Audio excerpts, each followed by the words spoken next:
દર્શક મિત્રો નમસ્કાર। આજે અમે આવ્યા છીએ જેને કહેવાય કે બાળા હનુમાન મંદિરે અને માનનીય શ્રી રમેશભાઈ દ્વારા દર વર્ષે સમૂહ લગ્ન કરવામાં આવે છે। સુમન સેવા ટ્રસ્ટ દ્વારા એ સંચાલિત કરી રહ્યા છે અને એમના મેનેજિંગ પ્રમુખશ્રી છે। તો આજે 46મો સમૂહ લગ્ન થવા જઈ રહ્યા છે। એમાં આપણા મોંઘેરા મહેમાન આજે માંગરોળથી ધારાસભ્યશ્રી આવ્યા છે। તો આજે મનોને સમાજમાં સુમન સેવા ટ્રસ્ટમાં આપ સમૂહ લગ્નમાં આવ્યા છો તો કેવા આશીર્વાદ આપશો? જે 4 ફેરા વરઘોડિયાએ ફેર્યા છે તો એવા કેવા આશીર્વાદ આપશો અને સમાજને કેવી એક નેમ આપશો કે સમૂહ લગ્ન કરવાથી કયા કયા પ્રકારના ફાયદા?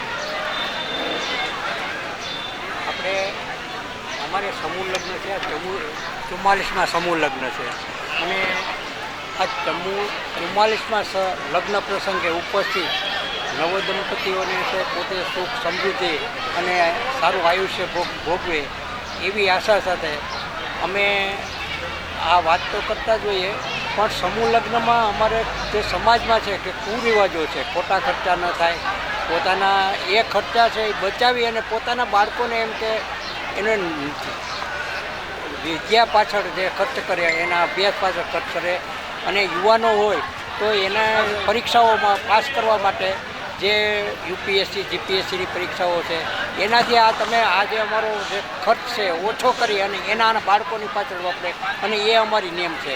બીજા સમાજોની હરોળમાં અમારે આવવા માટે જે કરીએ તો રાજકીય કે સામાજિક, અને એ સામાજિક રીતે જોઈએ તો અમારે બીજા સમાજની હરોળમાં જવું તો અમારે ખોટા ખર્ચા કરવા ઓછા જોઈએ અને એ ઓછા ખર્ચા કરી અને આપણે અમારા બાળકોની પાછળ આ જે અભ્યાસની પાછળ ખર્ચ કરીએ અને એ ખર્ચ કરશે ત્યારે બીજા જે સમાજોની પાસે જે હરણફાળ ભરતા હોય એની સાથે સાથે અમે પણ હરણફાળ ભરી શકીએ એવી અમારી નિયમ છે અને એને હિસાબે જે આ સમૂહ લગ્ન છે અને એ સમૂહ લગ્નનો ઓછા ખર્ચ થાય અને એને માટે અમે પ્રયત્નો કરતા રહીએ છીએ।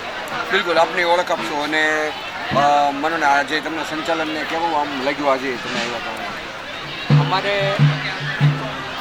એ આ સંચાલન છે અને એ આ યુવાનો કરે। આ ભાઈ તો અમારા પ્રમુખ સાહેબ તો રમેશભાઈ યુવાન હતા ત્યારના કરે, અત્યારે તો 45 વર્ષના થઈ ગયા છે એટલે 25 વર્ષથી એનો અનન્ય ફાળો છે ભગીરથ કાર્ય। હા, ભગીરથ કાર્ય કરવાનું અને એ ભગીરથ કાર્યમાં એનો અને એને જે એના ઠેકેદારો હોય અને એની કંપની હોય અને એનો ખૂબ ફાળો છે અને એ ફાળો હોય અને એ અવિરત અમને મળતો રહેશે અને એ મળતો રહેશે એટલે અમે જે અમારી જે બાળકોની પાછળ જે કંઈ ખર્ચ કરવાનો છે એ આવા જે ખર્ચા થાય ખોટા ખર્ચા એ ઓછા કરી અને અમે આગળ વધીશું। આપની ઓળખ? મારું નામ બાબુભાઈ વાજા, માંગરોળ માટી ધારાસભ્ય। દર્શક મિત્રો, માનનીય શ્રી ધારાસભ્યશ્રીને સાંભળ્યા એણે સારી એવી શીખ આપી કે સમાજમાં એક એજ્યુકેશન તરફ પગલું ભરવું જોઈએ અને ખાસ કરીને ખોટો ખર્ચ ન કરવો જોઈએ અને સમૂહ લગ્ન જોડાવા માટે ખૂબ લોકો આવવા જોઈએ અને લોકોને એક સમાજને એક સમસ્યા એક આર્થિક પરિસ્થિતિ ને સુધારો, આર્થિક પરિસ્થિતિ સુધારશો તો એજ્યુકેશનમાં પણ આપણા બાળકોને પ્રવેશ કરાવી શકશો। તો આ બાબતે એક નોંધ લેવા જેવી છે। એમ્બલ ટીવી ન્યૂઝ મનોજ સેજાણી। દર્શક મિત્રો નમસ્કાર। આજે અમે આવ્યા છીએ બાળા હનુમાન મંદિરે અમરેલી ખાતે આવેલું કૈલાસ મુક્તિ ધામની સામે અને સુમન સેવા ટ્રસ્ટના પ્રમુખ શ્રી રમેશભાઈ દ્વારા આજે 13 થી 14 લગ્ન સમૂહ લગ્ન કરવામાં આવી રહ્યા છે। 46માં સમૂહ લગ્ન કરવામાં આવી રહ્યા છે।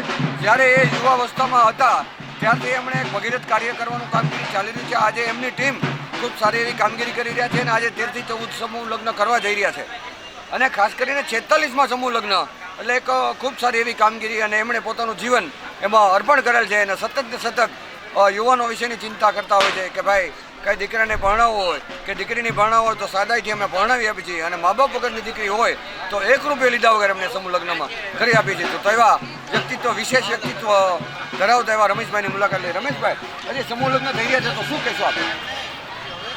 આજે આપણે અમરેલી ખાતે કોળી શક્તિ યુવક મંડળ દ્વારા 44માં સમૂહ લગ્ન દર વર્ષે આપણે અહીંયા આવું સરસ આયોજન કરીએ છીએ। બરાબર, તો આ જે લગ્ન અમારું એમાં કેટલા લોકોની મેદની છે ને 14 સમૂહ લગ્ન અને કયા રીતનું આયોજન છે સવારથી અત્યાર સુધી? આપણે કોળી શક્તિ યુવક મંડળ અને સુમન સેવા ટ્રસ્ટ દ્વારા આ આયોજન એમાં બધી જ્ઞાતિના લોકો આ સમૂહ લગ્નની અંદર ભાગ લે। વધારે મેજોરિટી કોળી સમાજના હોય છે। આપણો પ્રયત્ન હોય છે કે બધા સમાજના લોકો આમાં ભાગ લે। વિશેષમાં કાંઈ આવતા સમૂહ લગ્ન? આમાં બીજું નંબરની અંદર આપણે આ સમૂહ લગ્નની અંદર જે દીકરીઓએ ભાગ લીધો છે આ દીકરીઓ માટે અમે એટલી મહેનત કરી કે દરેક દીકરીને 24,000 રૂપિયા આ દીકરીને સરકારી યોજનાના મળે એવો અમારો આગ્રહ. લગ્ન રજીસ્ટર વિના મૂલ્યે કરી બરાબર. આ સરકારમાં એવરેજથી 24,000 રૂપિયા સરકાર તરફથી એને ચેક મળી જાય. અમારું ટ્રસ્ટ જે રજીસ્ટર થયેલી છે આ અમારું ઉત્તમમાં ઉત્તમ કામ અમારું. સાથે સાથે દીકરીને પૈસા પણ અપાવવાના. દીકરીને 80 વસ્તુ અમે દીકરીને કરિયાવરમાં અને અમે મને બાપાએ આવ્યા ધારાસભ્ય આવ્યા છે આ એવો ધારાસભ્ય છે મેં એને ક્યારેય કીધું નથી કે તમે ડોનેશન એને મારે ના પડી પડે કે તમે ડોનેશન આપે નહીં આવ તોય આજે પણ એ આવ્યા છે. મને બહુ આનંદ છે. આવા ધારાસભ્યો આપણા સમાજની અંદર છે એ ગૌરવની વાત છે. બિલકુલ. આવતા સમયમાં માનો સમૂહ લગ્ન કાંઈ કરવાના હોય તો એમની કાંઈ માહિતી અમારા દર્શક મિત્રોને આપશો? હા, આવતા અમે તો વર્ષમાં 4 વખત સમૂહ લગ્ન કરીએ. ફાળો અમે એક જ વાર લઈએ. બરાબર. પછી એની પર પણ એ હાજરી આપે એ અમારા માટે મહત્વ. આજે બાપા આવ્યા અમને બહુ આનંદ થયો. આવું આવતો સમૂહ લગ્ન ક્યારે એવું કાંઈ જે આયોજન છે કે હજી ખરું વિચારણા ઉપર છે? 27 તારીખે 27 7 જુલાઈ કે નહીં પણ 27 ની આસપાસ અત્યારે મંત્રણાઓ ચાલી છે. દર્શક મિત્રો, માનનીય શ્રી રમેશભાઈને સાંભળ્યા અને કોળી સમૂહ લગ્ન તેમજ સર્વજ્ઞાતિ સમૂહ લગ્ન સુમન રેવાડ દ્વારા કર્યું છે અને ખૂબ ઉમદા કાર્ય કરી રહ્યા છે અને આવતી 27/7/2026ના રોજ આયોજન થવાનું છે. તો કાંઈ મને એમનો સંપર્ક કરશો, દીકરા દીકરીના મા બાપને કાંઈ લગ્નમાં જોડાવા માગતા હોય તો ચોક્કસથી સંપર્ક કરજો અને મા બાપ વગરની દીકરીને વિનામૂલ્યે સમૂહ લગ્ન